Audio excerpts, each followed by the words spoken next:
Hey guys, and welcome to another season of the Us People podcast. I'm your host, Savia Rocks, and in this season, we uncover the remarkable power of genuine compassion and insightful vision.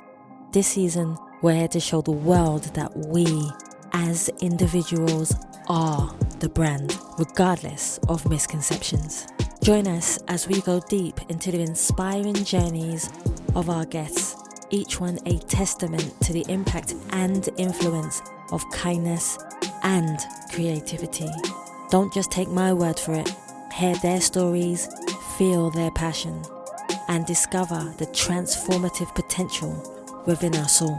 So stay tuned as we shine a light on the truths that connects us and inspires change.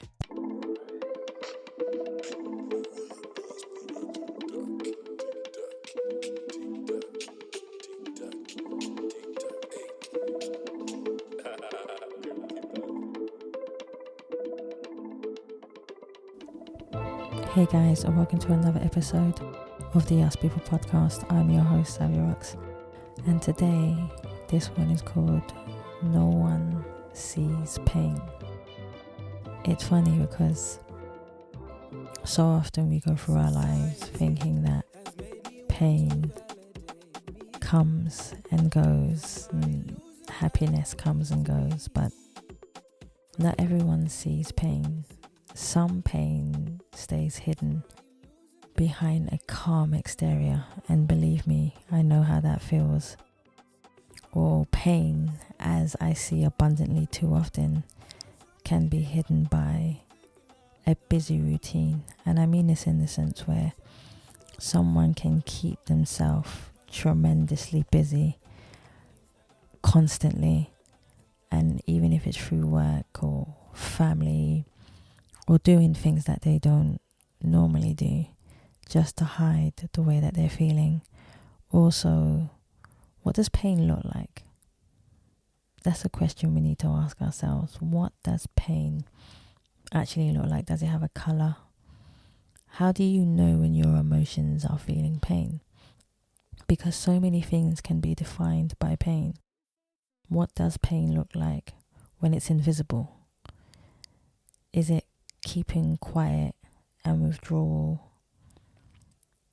Is it anxiety, physical tension, headache, sleep, disruption, or the effects of just masking deep achiness that you feel? And there's so many ways to describe this, but there's beautiful pain as well. And it's feeling a beautiful way of being able to forgive and feeling empathy. And sometimes even these things, forgiveness is a pain also. And that's something that we need to learn. Empathy replaces judgment, which I always like to talk about. It's hard to find empathy when you're dealing with pain. It's funny, I heard a story from a lady who I was sitting down with, and I think this was many years ago, and she told me that every summertime she would feel pain towards her husband. And I asked her why, and she said because her husband cheated on her in the summer.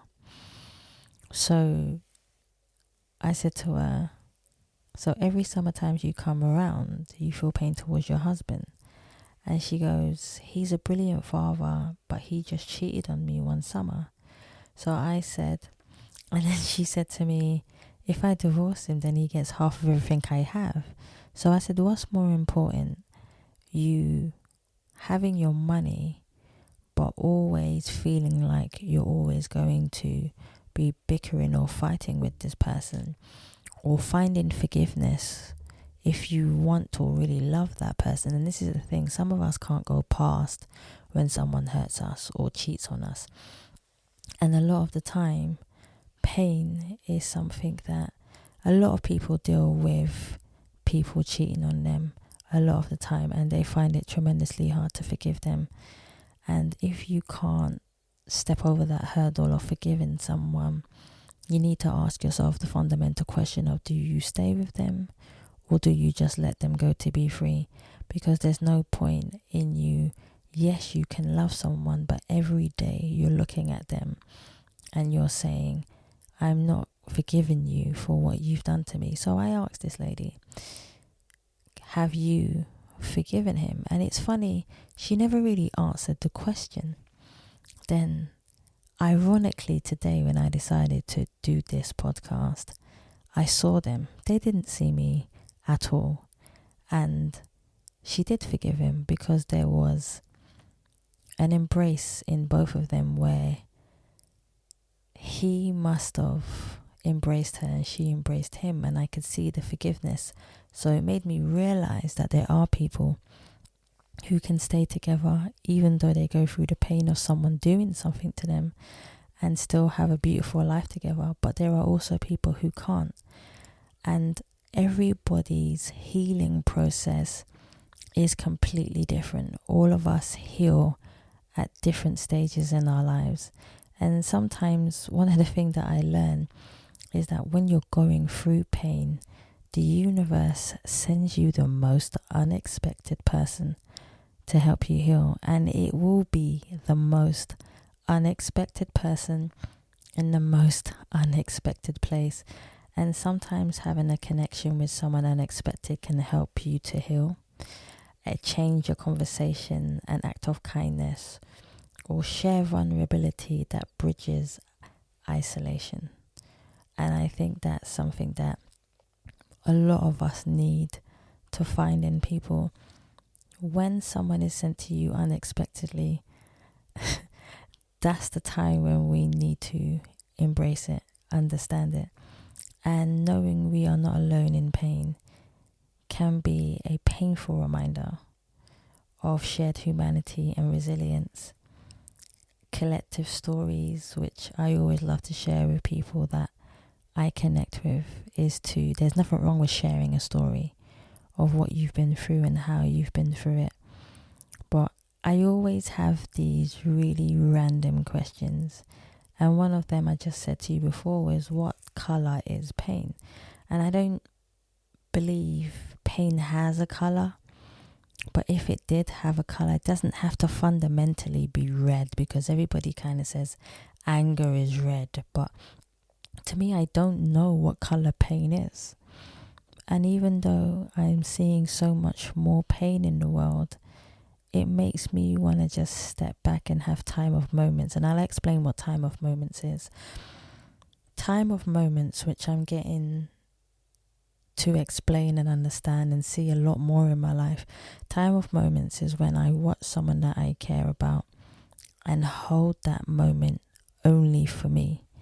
And I let them carry on doing what they are doing, but I embrace what they are doing without them even realizing.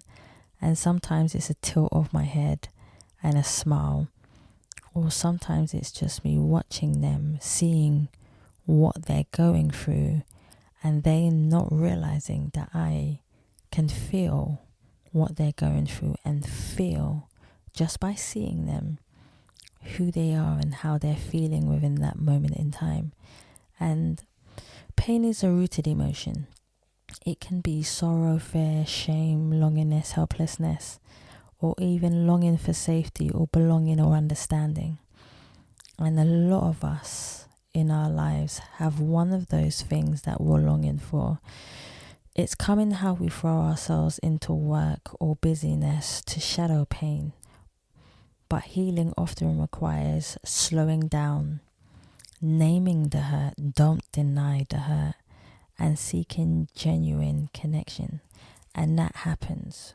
And this is why I say to you that people come into your life at the right time, and it's always the most random people. The loneliness of the night, and this is a really good one, the loneliness of the night can magnify insecurities and self-doubt, making us question our worth and our place in the world.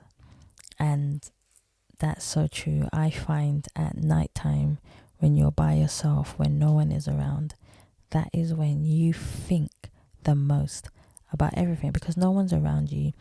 Your phone might be off or put away, you're just going to bed, or you've decided this is your downtime where you don't need or want people to be around you. And that is where you think of everything that is either meaningful, hurtful, happy, just all your thoughts collected into one place, and then you release them at nighttime. And for me, don't deny those thoughts. Those thoughts help you process things in your life, and they will continue to do so. And it's so important. But one of the things that I will say to you is always remember to have empathy and kindness for yourself.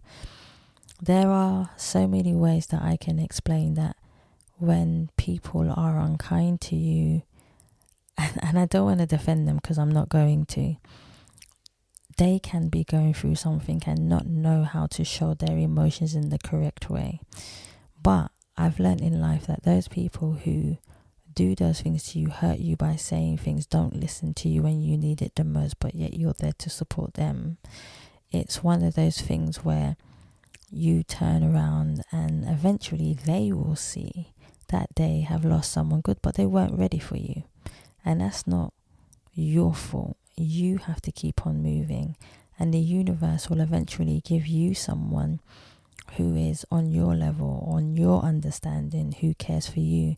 But it's important for you to understand your self-worth of knowing what pain feels like. And when you're in that pain of someone hurting you or something hurting you, you own it as in the best way possible and just use every day to heal. And then when the right people come into your life to help you heal, cherish those people, because I always say karma works in so many different forms. So for me, it's just remembering small acts of patience and deep listening, offering steady persistence of who you are, and sharing quiet moments. And you know, one of the things that are the most beautiful things in the world is sharing moments. I was always told by my grandmother that when two people are looking at each other and they don't say nothing, an angel is passing through. And I've heard that before, and it kind of makes sense to me. So every time I have that special moment where I'm speaking to someone or my partner and nothing is said, it feels like something special is happening within that moment. And there are only maybe a few times that you might have that special moment with someone. So all I'm saying is that when pain comes your way, we don't always have to know what to do, but the best thing to do is to embrace that pain and try and understand it in your way, but never take it out on somebody else who doesn't deserve that treatment. So from me to you, I'll say thank you so much for listening. Stay happy, stay positive, and as always, please continue to be kind to one another. Take care. Society has made me want to validate me from my illusion that awaits me, from how the people will perceive me. It's my illusion that awaits me. We fight our war with ourselves. Our mental health is silencing us from our heart. Social media is taking our time from connecting with each other soul to soul. Why we dance on TikTok, strike a post on Instagram, fight the web on a Twitter feed, link a thing on Snapchat. Why we dance on TikTok, strike a post on Instagram, fight the web. Okay, so if pain was a color, what color would it be in my world? I believe that purple is a color of power. People always associate red with anger. So if pain was a color, I think it would be between both purple and red. It sounds bad because I'm saying that I'm powerful but angry at the same time. So I don't know if that makes any sense at all. But question for you: if your pain was a color, what color would it be and why?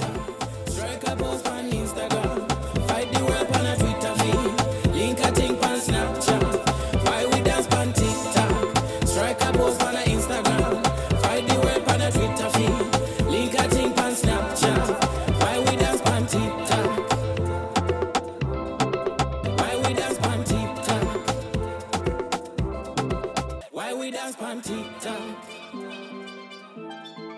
Why we dance on TikTok? Why we dance on TikTok?